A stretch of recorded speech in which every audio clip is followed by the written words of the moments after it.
Morning students, I hope you all are fine. Today we are going to discuss about heat transfer. Heat transfer is a process of heat flow between hot and cold system.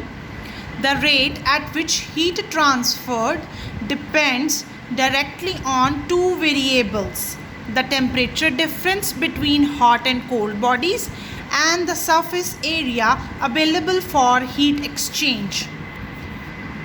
देखो ਕੀ ਕਹਿ ਰਿਹਾ, ਕਹਿੰਦਾ heat transfer ਹੈ ਇਹ ਕਿਵੇਂ ਦੀ process ਹੈ ਜਿਸ ਦੇ ਵਿੱਚ ਆਪਾਂ ਹੀਟ ਦਾ ਫਲੋ ਦੇਖ ਰਹੇ ਹਾਂ between hot and cold system.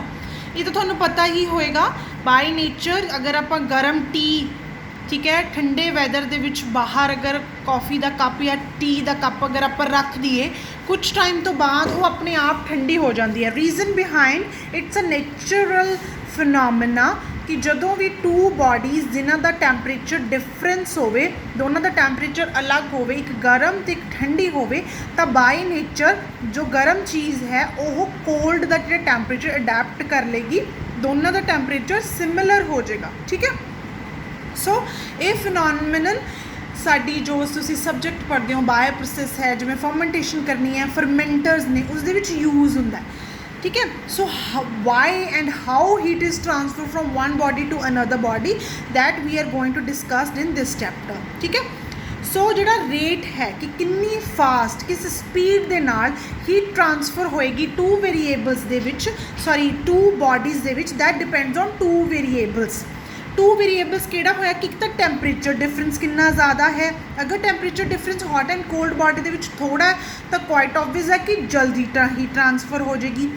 And surface area same while ਅਗਰ ਤੁਸੀਂ ਘਰਾਂ ਦੇ ਵਿੱਚ ਬਹੁਤ ਜੈਨੂਅਨ ਜੀ ਇੱਕ ਐਗਜ਼ਾਮਪਲ ਅਗਰ ਦੇਵਾਂ, ਤੁਸੀਂ ਦੇਖਿਆ ਹੋਏਗਾ ਫੋਰ ਐਗਜ਼ਾਮਪਲ ਤੁਸੀਂ ਜਲਦੀ ਚਾਹ ਜਾਂ ਦੁੱਧ ਠੰਡਾ ਕਰਨਾ ਤਾਂ ਘਰ ਦੇ ਕੀ ਕਹਿੰਦੇ ਆ, ਮੰਮਾ ਕੀ ਕਹਿੰਦੇ ਆ ਕਿ ਖੁੱਲ੍ਹੇ ਭਾਂਡੇ 'ਚ ਪਾ ਕੇ ਰੱਖ ਦਿਓ, ਜਲਦੀ ਹੋ ਜਾਊਗਾ। ਕਿਉਂ?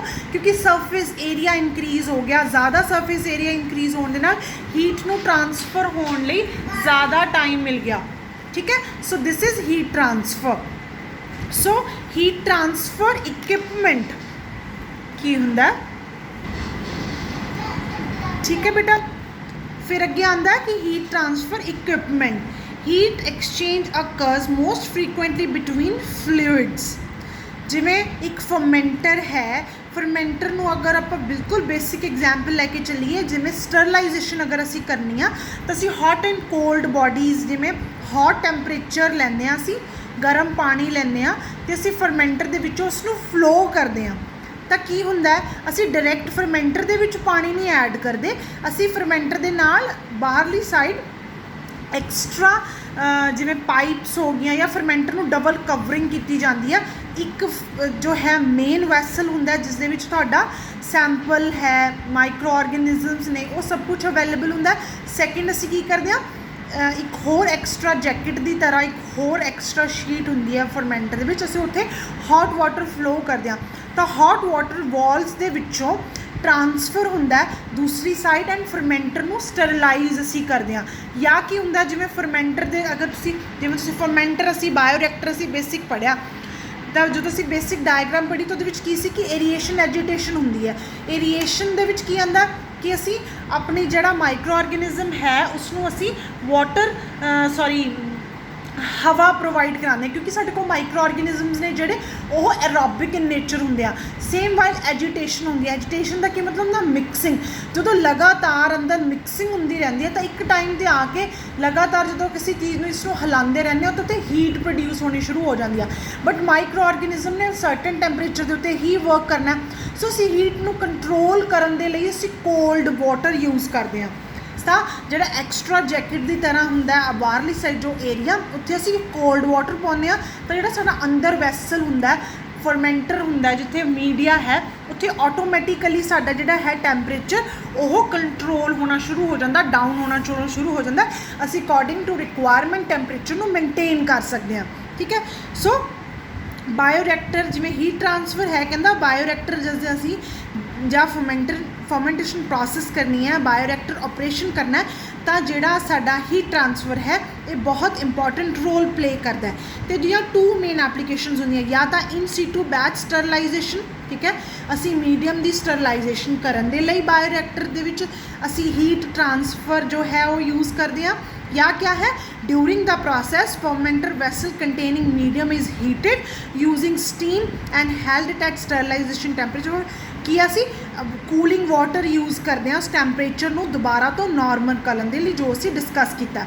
सो हीट ट्रांसफर दे बेसिकली 2 रीजनस ने, that's why we are using or we are studying about heat transfer. It has 2 major applications, either it use for sterilization or it may use to control the temperature of the vessel. Here are some diagrams which we you can say these diagrams will explain you how heat transfer may work in a bioreactor। First की है कि jacket vessels होंगे आ, main vessel है उसके आले दुआले एक extra layer है जिस दे विच एक साइड तुसी इन कर सकते हो either according to requirement hot and cold temperature sorry water, दूसरी साइड तो बाहर निकलूगा। क्वाइट ऑबवियस है अगर तुसी कोल्ड वाटर अंदर एंटर कर रहे हो वैसल का टैंपरेचर डाउन करन दे लई, दैन की होगा, कोल्ड वाटर एक टाइम तो बाद गर्म हो जाएगा, क्यों, क्योंकि उसने दोनों के टैंपरेचर इक्विलिब्रियम लियाण दे लई। सो तुसी दूसरी साइड तो हॉट वाटर बाहर करते रहोगे, कोल्ड वाटर एंटर करते रहोगे। सैकेंड की हो सकता है एक्सट्रा एक पाइप की तरह एक एक्सट्रा लेयर आले दुआले इंट्रोड्यूस की जाती है। थर्ड की होंगे एक्सट्रा कॉयल अंदर लगी हुई है या साइड ते एक कॉयल लगी हुई या वैसल के नाल एक्सट्रा एक एक्सटर्नल हीट एक्सचेंजर सिस्टम लग्या होया, ठीक है। So this is all about basics of heat transfer। Please read it very carefully। If you have any doubt till this diagram and diagrams description, then please let me know in our other video we will discuss about general equipment of for